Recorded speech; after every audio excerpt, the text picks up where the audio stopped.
In the humid, mist-covered mountains of central Taiwan, a gruesome discovery in May 2003 exposed a darkness that had been festering for nearly 2 decades. What began as a single homicide investigation, the body of a woman in a pink dress discarded on a hillside, would pull a thread that unraveled one of the most chilling serial murder cases in Asian history. Beneath the facade of a tragic, grieving father lay a calculator of death, a man who viewed his own wives and children not as family, but as winning lottery tickets. Before we descend into this abyss of greed and betrayal, please consider supporting our work by subscribing to the channel. Nantou County sits at the very heart of Taiwan, a rugged, landlocked fortress of emerald peaks and deep, mist-filled valleys. It is the only county on the island that does not border the ocean, a place where the mountains dominate the horizon and the weather can turn treacherous in an instant. The terrain is steep, the forests are dense, and the isolation makes it a place where secrets can easily be buried. On May 13, 2003, the silence of these hills was broken by a discovery that would haunt the local community for years to come. It was a Tuesday afternoon.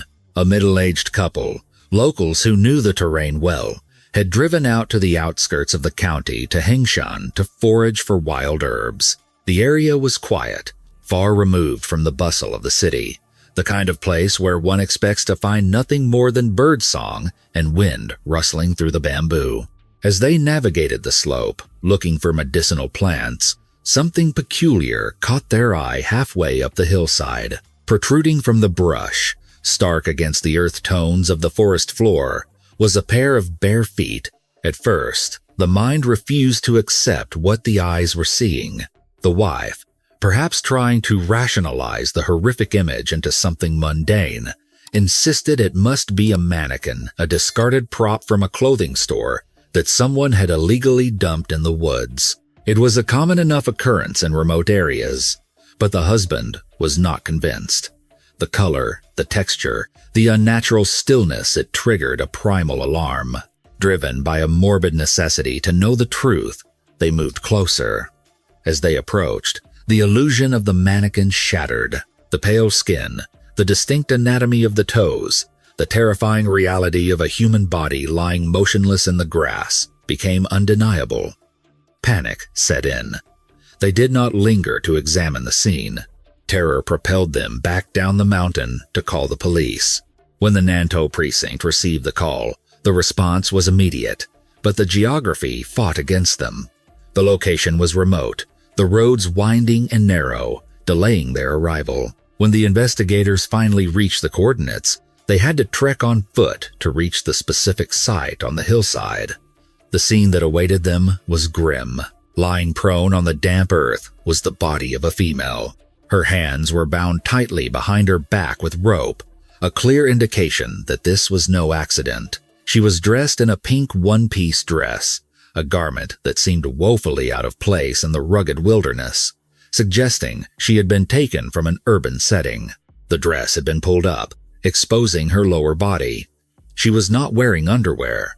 The violence inflicted upon her was immediately apparent. The back of her head bore a severe depression fracture, a caved-in wound suggesting a massive blunt force trauma.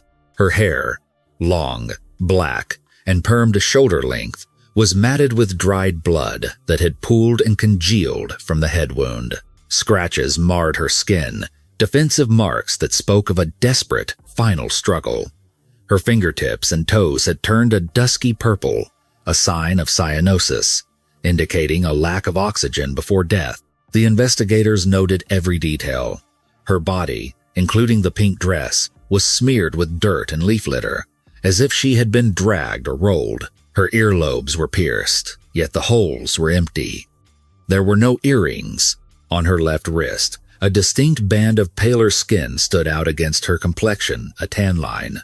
She had evidently worn a watch or a bracelet for a long time, but that too was missing. These absences were the first clues to a motive. The missing jewelry and the stripped accessories pointed toward a robbery homicide, but the sexual exposure suggested something darker. The autopsy and forensic analysis provided a clearer, more harrowing picture of her final moments. The medical examiner estimated the victim to be between 40 and 45 years old, standing approximately 5 feet 2 inches tall. Based on the state of decomposition and insect activity, the time of death was estimated to be roughly 2 days prior to the discovery. The internal examination revealed the true cause of death. While the head wound was severe, it was the neck that told the story. The greater horns of the hyoid bone on both sides of her throat were fractured. This is a classic signature of manual strangulation. The killer had squeezed her throat with tremendous force, crushing the windpipe until she asphyxiated. The victim's face was gaunt, her cheeks slightly sunken, yet her fingernails were manicured and painted, and her clothing was of decent quality. Police profilers deduced she was not a local villager but a woman from a city, likely someone of some financial means. On the palm of her left hand, investigators found a sequence of 7 digits written in ink. It was a cryptic clue, literally written on the victim's skin. Further forensic testing on the victim's body confirmed the sexual motive. A sample of semen was recovered, indicating she had been sexually assaulted. The brutality of the assault was evident. There were lacerations on her private parts, and pinch marks bruised her neck and arms. The violence went beyond simple control. It suggested a perpetrator with sadomasochistic tendencies, someone who derived pleasure from inflicting pain. The crime scene unit expanded their search radius, combing the surrounding brush for the missing handbag, identification, or the murder weapon. They found no ID, confirming the killer had likely taken her purse to delay identification. However, they did find the story of the murder written in the landscape. Higher up the slope, on a raised mound of earth, they discovered a large rock stained with dried blood. Nearby lay a pair of women's underwear, presumably the victims. The forensic reconstructionists pieced together the sequence of events. The attack had begun on the higher ground. At the location of the rock, the killer had assaulted and strangled her there, smashing her head against the stone or using the stone to smash her head, either to subdue her or ensure she was dead. Then, he had pushed her body down the slope. As she rolled, the leaves, dirt, and gravel adhered to her skin and dress, ending in the position where the herb-picking couple found her. The terrain posed a question. It was steep and difficult to traverse. It was highly unlikely a woman in a dress and heels would hike here voluntarily. The police theorized she had been brought here. This led to 2 possibilities. Either she came willingly with someone she trusted to a secluded spot for a romantic tryst that turned violent, or she was abducted, forced to this location, and executed. Given the lack of struggle at the entry point of the trail, the first theory that she knew her killer seemed more plausible. With no identification found on the body, the investigation stalled. The body became a Jane Doe. The Nantou police had to rely on the public. They released a description to the media. Female, mid-40s, 5 feet 2, wearing a pink dress, pink painted nails, victim of homicide. The broadcast worked. Just 1 day after the discovery, a man walked into the Da'an police station, miles away from the crime scene. He was distraught.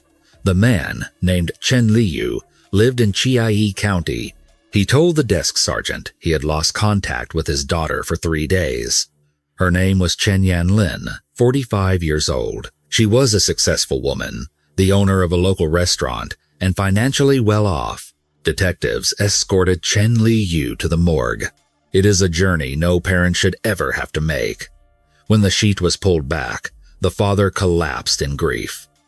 He confirmed the identity.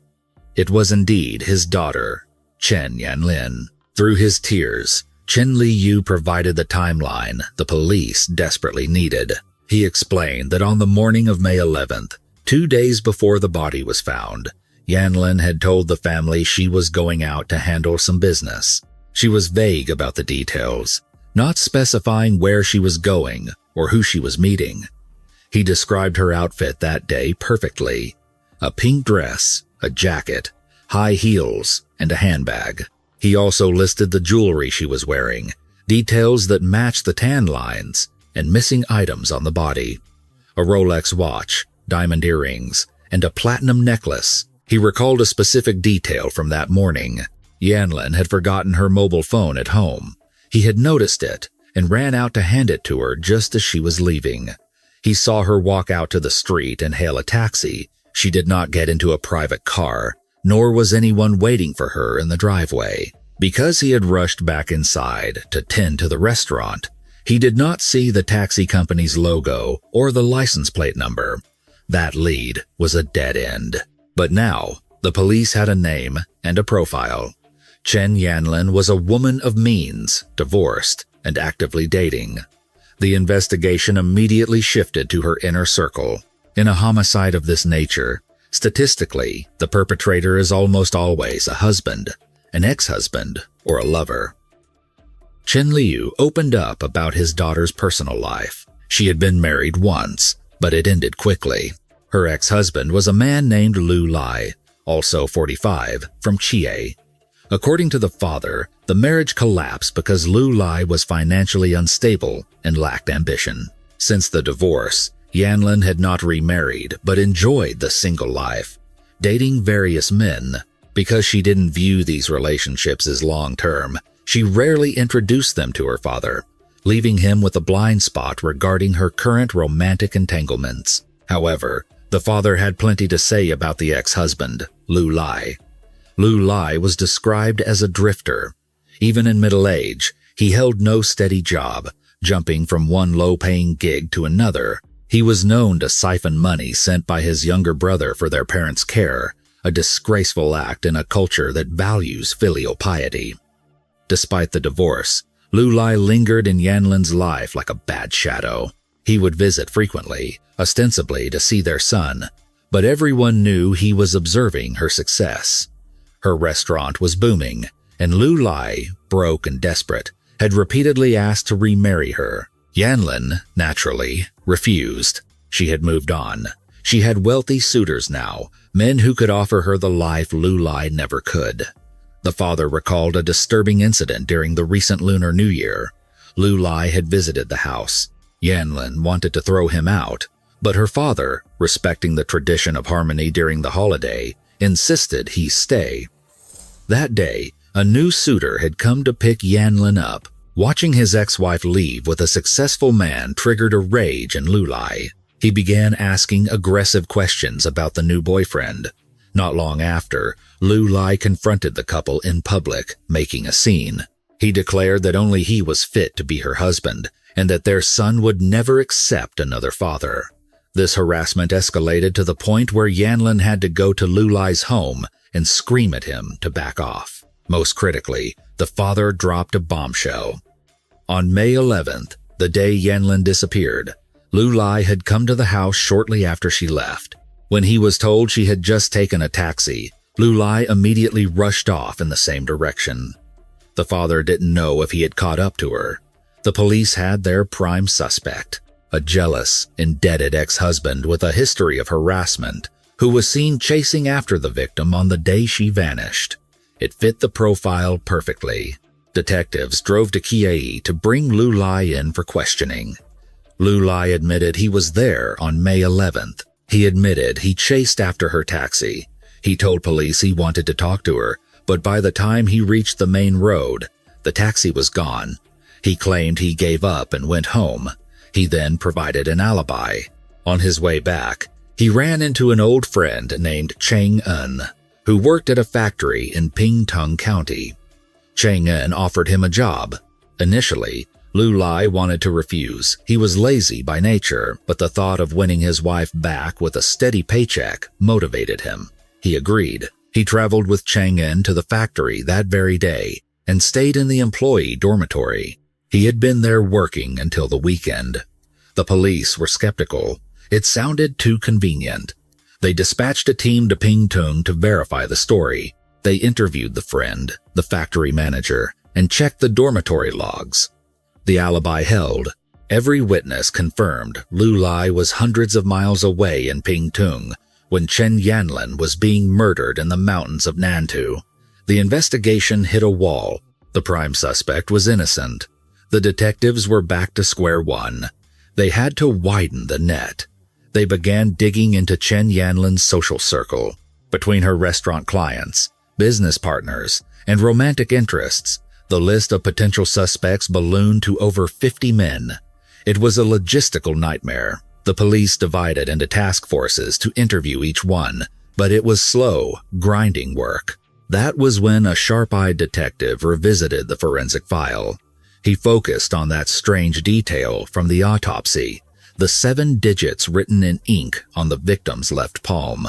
In 2003, mobile phones were common, but not everyone had one, and people still relied heavily on landlines. We didn't save numbers in contacts lists. We memorized them or wrote them down. The detective theorized that this wasn't a random code, but a local telephone number. They ran the sequence. It was a match. It was a landline number for a residential address. With the help of the telecommunications company, they traced the physical location of the phone. It was installed in a rental house in Shanshui Village, in Chiayi County, about 37 miles from the crime scene. The tenant of that house was a man named Chen. Simultaneously, the digital forensics team made a breakthrough with Chen Yanlin's mobile phone records. In the days leading up to her murder, she had received 3 calls from public payphones. In the era before ubiquitous surveillance, payphones were often a dead end. But the police got lucky. They located the 3 specific payphone booths. They pulled the CCTV footage from nearby businesses for the times those calls were made. On the grainy tapes, a pattern emerged. At each location, at the exact time the calls were made to the victim, the same car appeared, a silver sedan. The cameras captured the driver stepping out, walking to the booth, and making the call. The police ran the license plate. The car belonged to the same man who rented the house in Shanshui. His name was Chen Ruiqin. The name Chen Ruiqin appeared on the police database, and as the printer whirred to life, spitting out his dossier, the investigators found themselves looking at the profile of a man who seemed, on the surface, to be a pillar of the community. Yet, beneath the resume of a civil servant lay a history of turbulence and tragedy that should have raised red flags years ago. Chen Ruiqin was born in 1949 in the rural quiet of Shanshui, a township within Chiayi County. His early life followed a standard trajectory for that generation. After finishing junior high school, he enrolled in the Chiayi Institute of Agriculture. However, he was not a diligent student. He spent 5 years drifting through the college curriculum, distracted and unmotivated. After graduation, he struggled to find his footing, bouncing between various short-term jobs before enlisting in the military. It was in the regimented life of the army that he finally seemed to thrive, eventually rising to the rank of captain. After his discharge, he leveraged that discipline to secure a stable job as a tanker truck driver for the CPC Corporation, the state-owned petroleum giant, stationed at the Mingsheng Fuel Depot in Chiayi. His superiors saw potential in the articulate, former officer. They promoted him from the driver's seat to an engineering position at the oil distribution center. To the outside world, he was a success story, a government engineer with a steady iron rice bowl job. But in the year 2000, for reasons he kept vague, he abruptly resigned, taking a lower-profile job in the finance department of the Shuisheng Township office. While his career had its ups and downs, his personal life was a graveyard. In 1974, Chen Ruiqin married his first wife, Zhang Bisha. They had a son named Chen Jianhong and 2 daughters, but the marriage ended in death. Zhang Bisha passed away in 1985. That same year, almost immediately after burying his first wife, he remarried. His second wife was a single mother named Wang Shuiying.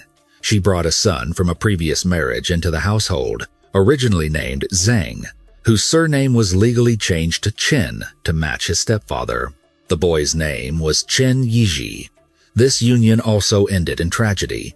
Wang Shuiying died in 1996. A year later, the pattern repeated. Chen Ruiqin married for the 3rd time, wedding a woman named Yan Liqin. Like his second wife, she brought children from a previous relationship, and again, their surnames were changed to Chen. Together, they had a biological son named Chen Zongqing. To the casual observer, Chen Ruiqin was a man cursed by terrible luck, a widower twice over who sought solace in religion. He was a devout Buddhist, frequently seen volunteering at local temples, chanting scriptures, and performing good deeds. But the police were not looking for a saint. They were looking for the owner of the silver sedan, seen at the payphones. They were looking for the man who had the victim's phone number written on her hand. Suspecting that Chen Ruiqin had a direct connection to the victim, the Nantou police immediately placed him under surveillance. When officers arrived at his rental home in Kiai, the house was locked and silent. Neighbors said he hadn't been there for days. However, intelligence suggested he had fled to a temple in Liujia, Tainan County, likely seeking spiritual refuge or a place to hide. The manhunt moved quickly. On the night of May 22nd, at approximately 10 in the evening, the investigative team finally tracked him down. They didn't find him praying in a temple. They found him lying in a hospital bed in Chiai. The man the police found was in bad shape. Chen Ruiqin was battered, his face swollen and bruised with purple contusions, his body stiff and moving with obvious pain. When the detectives approached his bedside and showed him the photo of the victim, Chen Yanlin, he played the role of the confused, injured old man. He denied knowing her. He claimed he had never heard the name. However, the detectives had done their homework. They knew about the affair. They knew about the phone calls. And as they stood in that sterile hospital room, one officer's gaze drifted from the suspect to the woman sitting by his bedside, his current girlfriend, a woman named Miss Xiao. The officer focused on her wrist. Glinting under the fluorescent hospital lights was a luxury watch. It was a Rolex, gold and distinct. It matched the description given by the victim's father perfectly. The detectives didn't hesitate. They immediately questioned Miss Xiao. Startled, she admitted that the watch was a gift from Chen Ruiqin. She had no idea where he had bought it, but she assumed it was a token of his affection. The police seized the watch. They then turned their attention to a woman's handbag sitting on the bedside table.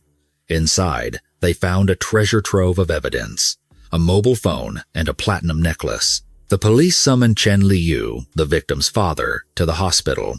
It was a cruel necessity. When the old man saw the items, the Rolex, the platinum chain, the phone he broke down, he confirmed, without a shadow of a doubt, that these items belonged to his murdered daughter, Chen Yanlin. The room went silent. The evidence was irrefutable. Chen Ruiqin, the engineer, the Buddhist volunteer, was caught red-handed with the trophies of his crime. Realizing the game was over, Chen Ruiqin's facade crumbled. The confused old man vanished, replaced by a cold, calculating killer. He stopped denying. He confessed. When asked about his injuries, he claimed they had nothing to do with the murder. He told police that loan sharks had come to collect a gambling debt. In a desperate attempt to escape a beating, he had jumped out of a second-story window, resulting in his current battered state. But his confession regarding the murder of Chen Yanlin was far more chilling than his failed escape attempt. He told investigators that days before the murder, he had gone to a temple with his brother and Miss Xiao to pray. He drew a fortune stick, seeking guidance. The monk who interpreted the fortune gave him a dire warning. His life was plagued by bad luck, financial ruin was imminent, and a great calamity would befall him in the lunar month of May. Chen Ruiqin took this superstition seriously. His face had gone pale at the monk's words. He needed money, and he needed it fast. On May 9th, 2003, a friend introduced him to Chen Yanlin. They met at a coffee shop in Chiai City. Chen Ruiqin, charming and well-spoken, quickly seduced her. They had lunch, and then he took her to the scenic Lantern Lake area. By the afternoon, they were in a motel room. During their intimacy, Chen Ruiqin, ever the manipulator, steered the conversation toward finances. He learned that Chen Yanlin was a wealthy restaurant owner, and, crucially, that she had a significant amount of cash accessible in her bank accounts. Chen Ruiqin was drowning in debt. His gambling addiction had put him in the hole with dangerous people, the very loan sharks he claimed he jumped out of a window to escape. He saw Chen Yanlin not as a lover, but as a lifeline. On the evening of May 10th, at around 8 o'clock, he went to a payphone and called her. He asked her out on a date for the following day. On the morning of May 11th, Chen Yanlin took a taxi to their meeting spot. Chen Ruiqin arrived in his silver sedan. She got into his car, expecting a romantic getaway. As they drove, Chen Ruiqin offered her a capsule. He told her it was medicine for motion sickness, a thoughtful gesture for the winding mountain roads ahead. In reality, it was a potent sedative, a sleeping pill he had prepared specifically for this moment. Trusting him, she swallowed the pill. Within minutes, her eyelids grew heavy, and she slumped against the seat, deep in a chemically induced slumber. Chen Ruiqin drove her up into the desolate hills of Nantou. He pulled over at a secluded spot, dragged her unconscious body out of the car, and carried her into the brush. He bound her hands with rope he had brought along. Then he assaulted her. The forensic evidence of sadism, the pinching, the tearing, was the work of a man unleashing his frustration and rage upon a helpless victim. When he was finished, he wrapped his hands around her throat and squeezed until the life left her body. But he wasn't done. Paranoia set in. He worried she might wake up, that he hadn't finished the job.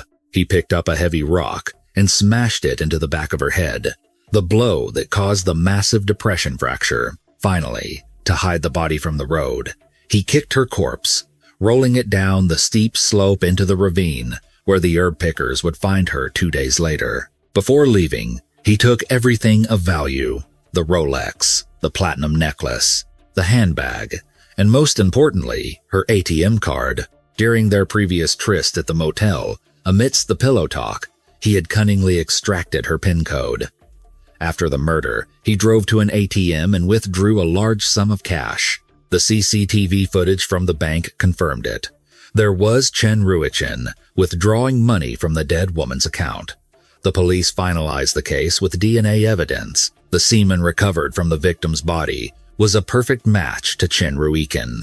The case of the woman in the pink dress was solved. But as the detectives dug deeper into Chen Ruiqin's background to prepare for the prosecution, they stumbled upon something that made the murder of Chen Yanlin look like the tip of an iceberg.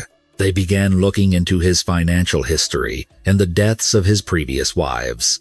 Records revealed that starting in the year 2000, multiple insurance companies had flagged Chen Ruiqin.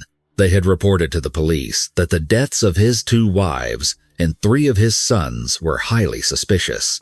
Over the years, Chen Ruiqin had collected a staggering sum in insurance payouts. Between the deaths of his first wife, his second wife, and his children, Chen Ruiqin had claimed nearly 20 million new Taiwan dollars, equivalent to nearly $600,000 US. The insurance companies had been so alarmed by the pattern that they had collectively blacklisted him, refusing to sell him any new policies. They had even petitioned lawmakers to investigate him, sensing a serial fraudster in their midst.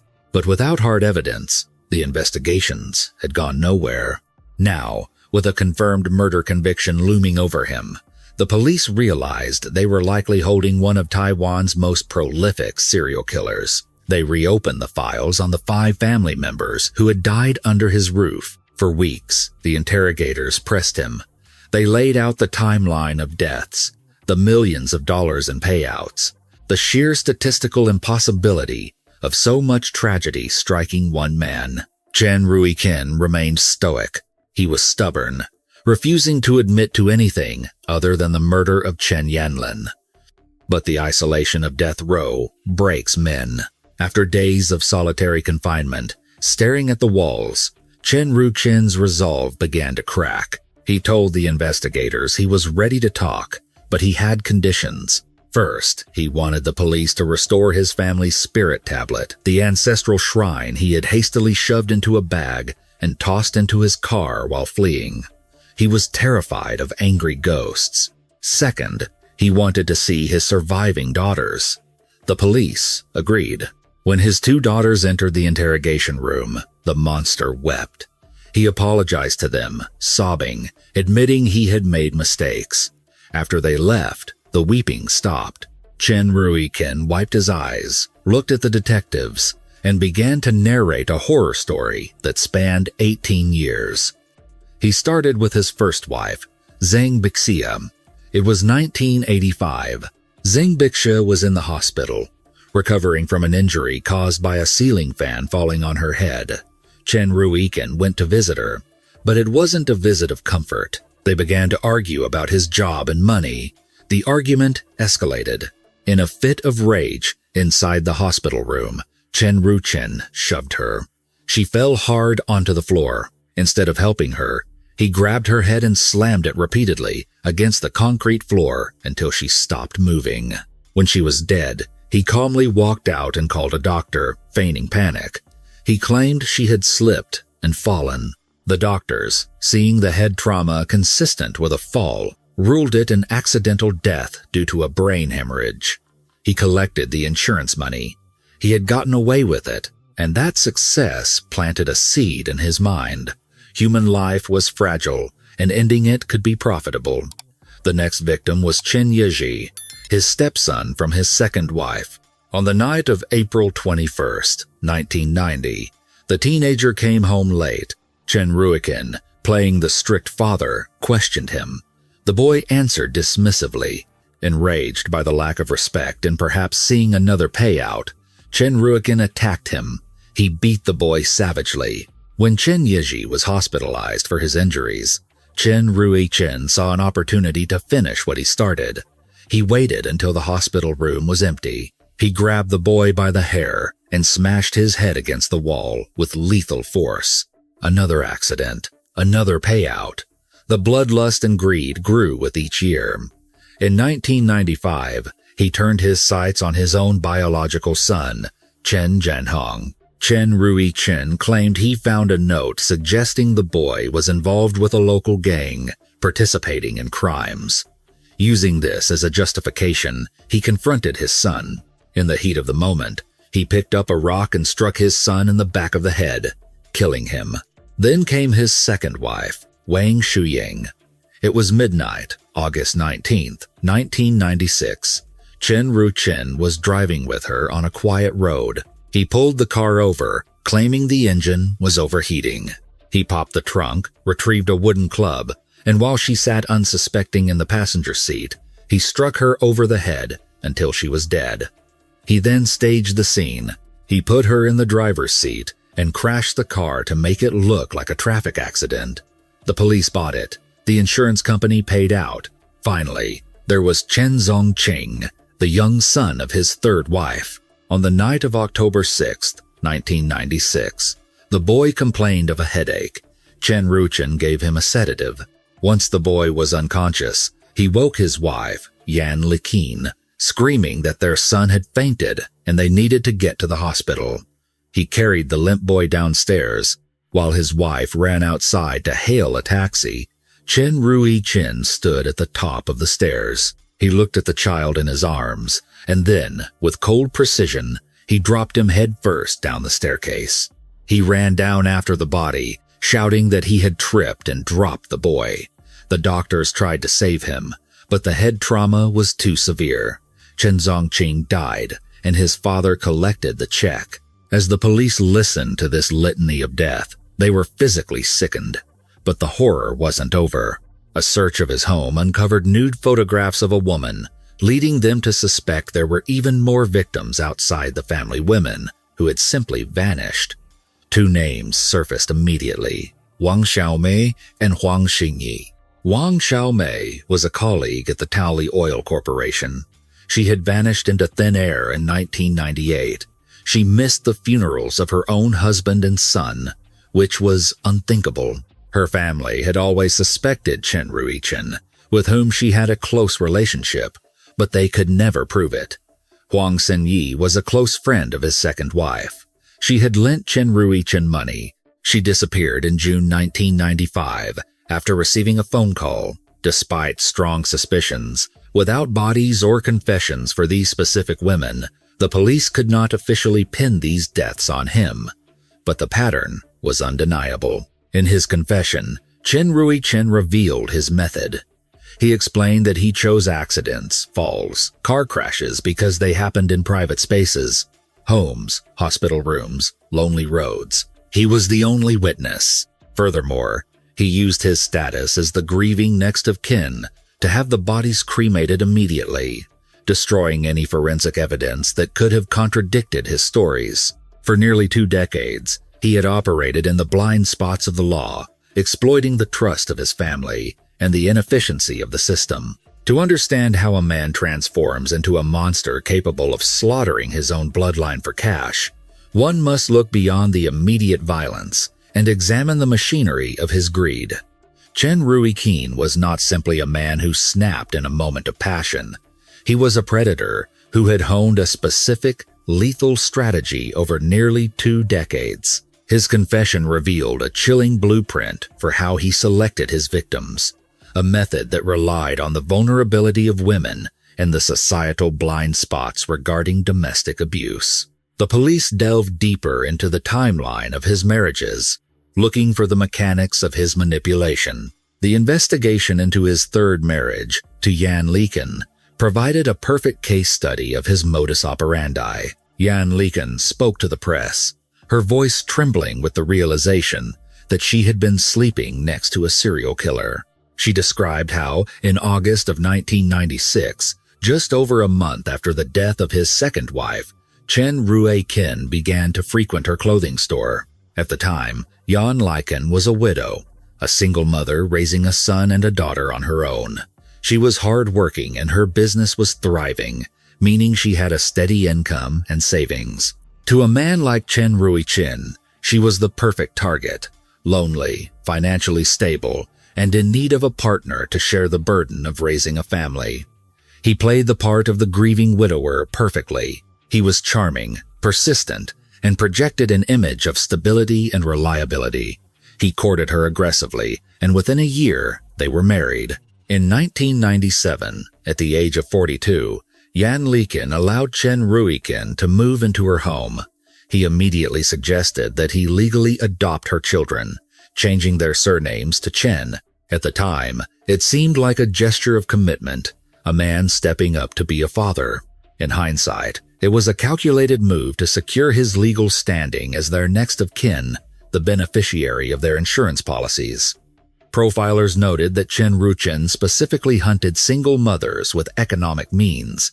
He understood the psychology of his victims. These were women who had already suffered loss or hardship, women who were looking for a solid shoulder to lean on. He exploited that desire for security, weaving a trap made of false promises and legal paperwork. Once the marriage certificate was signed and the adoption papers were filed, the countdown to their accidental deaths began. But his appetite for exploitation was not limited to his wives. During the investigation of his rental property in Chieh, the safe house where he had plotted his crimes, police uncovered a secret life of debauchery that shocked even the hardened detectives. The landlord who had rented the property to him described a parade of women entering and leaving the house. He estimated that Chen Ruiqin was juggling relationships with at least 10 different women simultaneously. Every week, a new face would appear at the door. Inside the house, investigators found a stash that confirmed his predatory nature. Over 30 bottles of aphrodisiacs and potent liquor, alongside stacks of hardcore pornographic magazines. This was not a man driven by love or even simple lust. He was a glutton for sensation, a man who viewed women as commodities to be consumed, whether for sexual gratification or financial gain. However, the question remained, why? What was the black hole that swallowed the millions of dollars he received from insurance payouts? He had a government salary, he had wealthy wives, and he had cashed in nearly $600,000 in blood money. Yet, he was constantly broke, dodging loan sharks, and living on the edge of ruin. The answer lay in the history of Taiwan's underground economy. Chen Ruiqin was a slave to gambling. specifically a craze that had gripped the island nation in the 1980s, known as Dajiale, or Everybody's Happy. To an American audience, the concept of Dajiale requires explanation. In the 1980s, Taiwan experienced an economic boom, but investment channels were limited. The government ran a state-sponsored patriotic lottery, but the payouts were modest. The underground syndicates saw an opportunity. They created an illegal gambling system based on the winning numbers of the official lottery. Because the odds were better and the payouts were tax-free and instantaneous, the entire country went mad for it. It wasn't just a pastime, it was a social fever. Businessmen, politicians, housewives, and laborers were all swept up in the mania. People abandoned their jobs to analyze numbers. Temples were overrun with gamblers, praying to dark deities for winning combinations. It destroyed countless families, driving people to bankruptcy, suicide, and crime. Chen Ruiqin was one of the many who lost their souls to this game. But unlike the average gambler who might pawn a watch or sell a car to cover a debt, Chen Ruiqin pawned human lives. The most terrifying piece of evidence recovered from his possession was a small, unassuming notebook. When detectives opened it, they found a handwritten log that offered a glimpse into the depths of his madness. It was a record of death and numbers. On the pages, Chen Ruiqin had meticulously recorded the dates of death for his wives and children. Next to these dates were strings of numbers. These were not insurance policy numbers or bank codes. They were lottery numbers. Chen Ruiqin believed that the trauma of death, the release of a soul, held a metaphysical power that could influence the outcome of the lottery. He was tracking the deaths of his family members against the winning numbers of the Dajiale, looking for a pattern, a supernatural formula that would help him win the jackpot. He wasn't just killing for the insurance money, he was offering them as human sacrifices to the gods of chance, hoping their deaths would bring him the ultimate windfall. He was a man who had completely divorced himself from the concept of humanity. In his mind, his son, his wife, his stepchildren, they were merely components in a superstitious algorithm designed to make him rich. The term death note is often used in fiction, but Chen Ruiqin had written a real one. This revelation painted a picture of a man who was not only legally sane, but diabolically rational within his own twisted logic.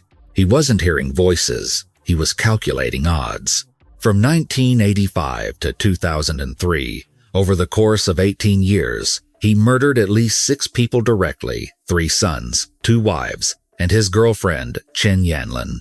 The police strongly suspected him in the disappearances of other women, potentially bringing his victim count even higher.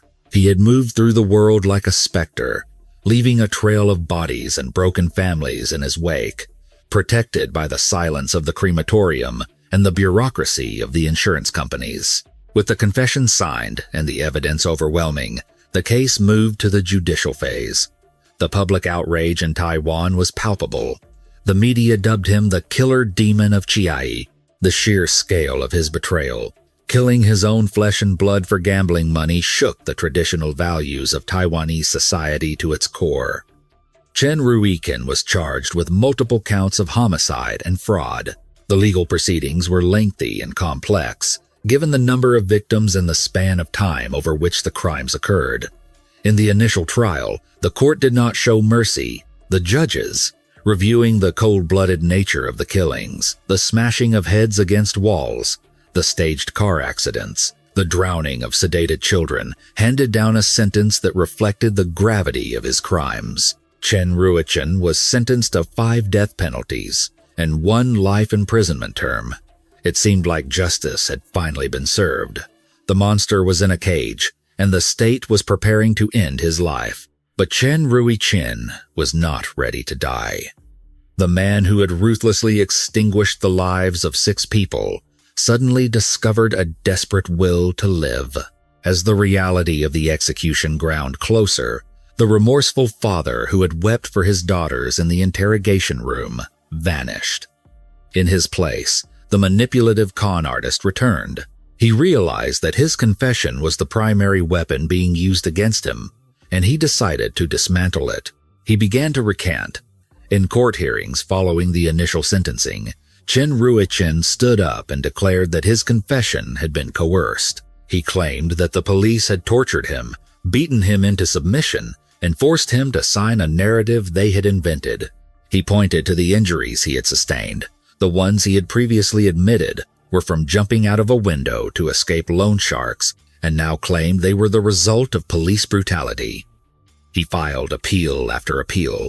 Over the course of 2 years, he submitted 8 petitions for a retrial, bogging down the legal system and paperwork. He was exploiting the very democratic protections of the law that he had violated so flagrantly. But his attempts to subvert justice went beyond legal maneuvering. He tried to buy his way out. Intelligence from inside the prison revealed that Chen Ruiqin had attempted to bribe a corrections officer.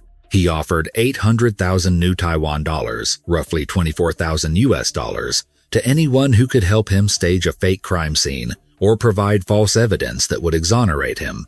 Even behind bars, stripped of his freedom and his assets, he was still trying to wheel and deal, still trying to gamble his way out of a corner.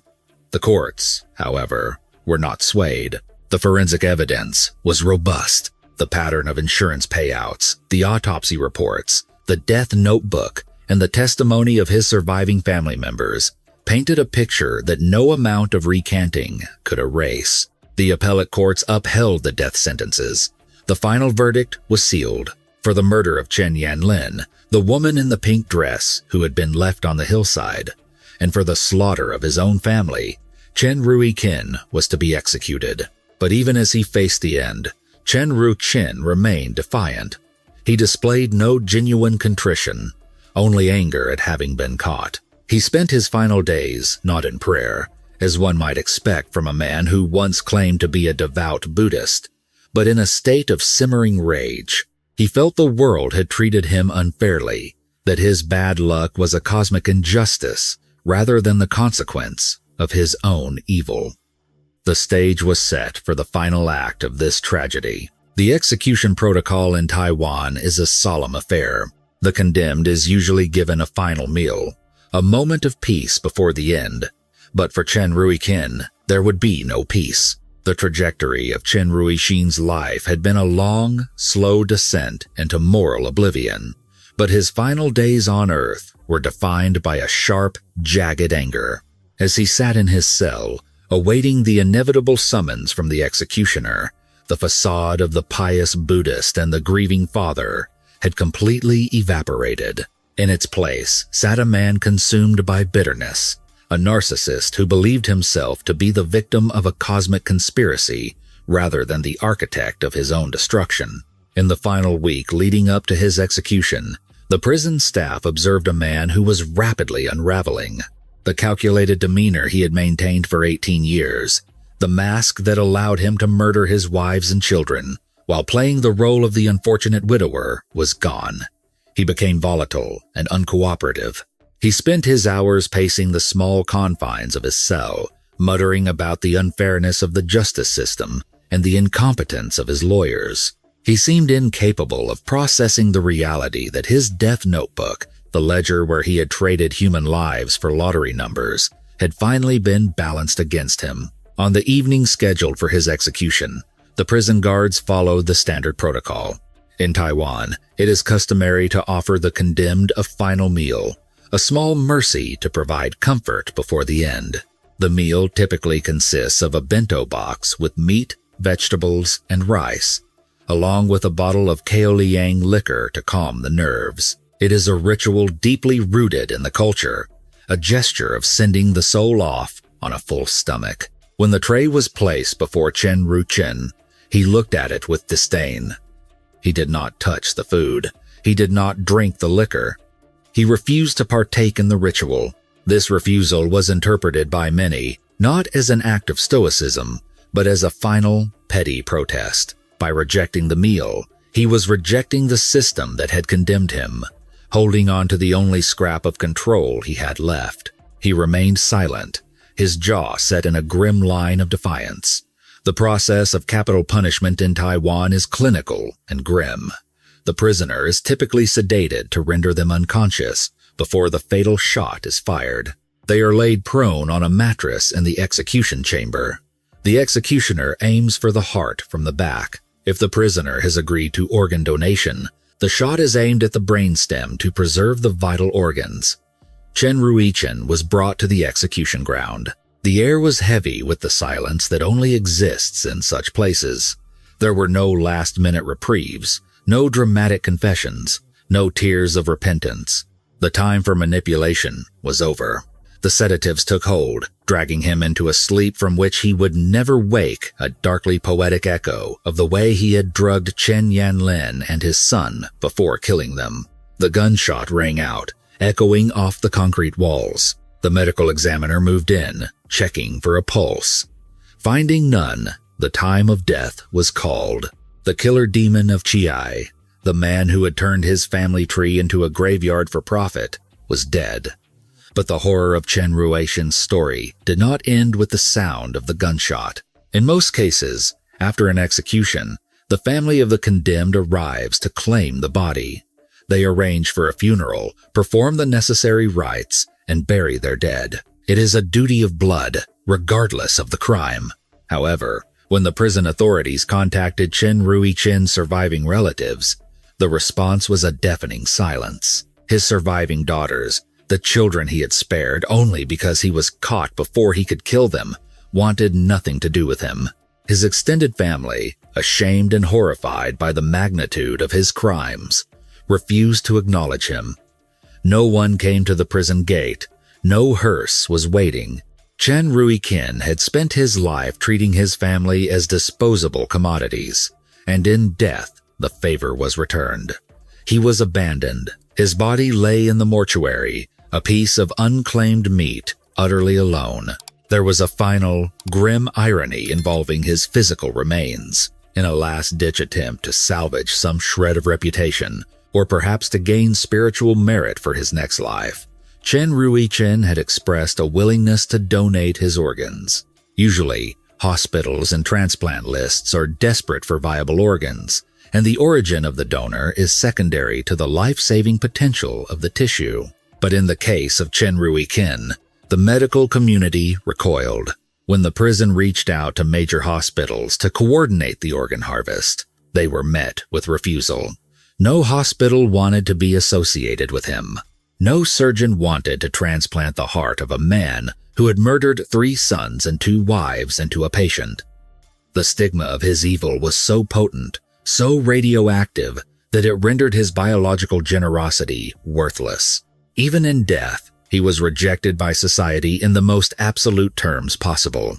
Eventually, his unclaimed body was sent to a funeral home for cremation, his ashes disposed of without ceremony, without mourners, and without a legacy.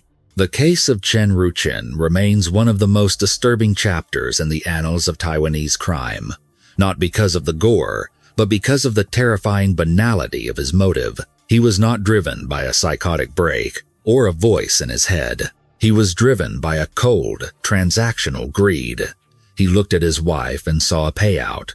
He looked at his son and saw a lottery ticket. The investigation exposed a catastrophic failure in the safety nets of society.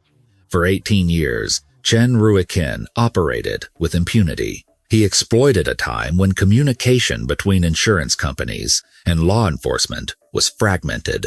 He took advantage of a culture that viewed domestic matters as private, where the sudden death of a child or a wife was seen as a family tragedy rather than a potential crime scene. The insurance companies knew. They had the data. They saw the statistical impossibility of one man collecting nearly $600,000 in claims from the accidental deaths of 5 immediate family members. They blacklisted him. They flagged him.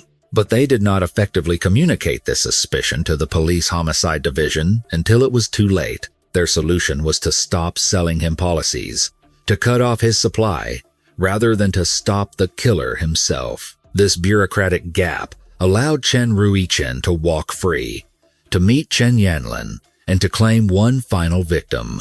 If the dots had been connected sooner, if the accidental fall of his first wife or the traffic accident of his second wife had been investigated with the scrutiny of a homicide inquiry, Chen Yanlin would likely still be alive. The legacy of the case forced a reckoning in Taiwan. It led to tighter regulations on insurance fraud, investigations, and better information sharing between financial institutions and law enforcement. It shattered the assumption that family members are always safe from one another, proving that sometimes the most dangerous predator is the one sitting at the dinner table. As we look back on the timeline from the first murder in 1985 to the final execution, we are left with the chilling image of the notebook. The death notebook found in his possession is an artifact of pure sociopathy. It represents the ultimate commodification of human life. Chen Ruiqin reduced the complex, beautiful existence of his loved ones down to a string of random digits, gambling their lives on the spin of a wheel. He played a game where he was the only player, and everyone else was a chip to be cashed in. In the end, Chen Ruiqin got the death he deserved. Lonely, cold, and unmourned. But the scars he left on the survivors and on the collective consciousness of the community will never fully heal. He serves as a dark reminder that monsters do not always hide in the shadows. Sometimes they hide in plain sight, wearing the mask of a loving father and a grieving husband, waiting for the right moment to cash out. This case forces us to confront a terrifying reality. Sometimes, the people we trust the most are the ones holding the knife. Chen Ruiqin wasn't just a killer. He was a con artist who used love as a weapon and family as a bank account. It is hard to imagine the betrayal his children felt, realizing their father viewed them as nothing more than lottery numbers. What do you think was the biggest failure here? Was it the insurance companies for not alerting the police sooner? Or was it the authorities for not investigating the earlier accidental deaths? Let me know your thoughts in the comments below. If you found this deep dive compelling, please like this video and subscribe to the channel. We have many more unsolved mysteries and criminal investigations to uncover. Stay safe, stay observant, and I'll see you in the next video.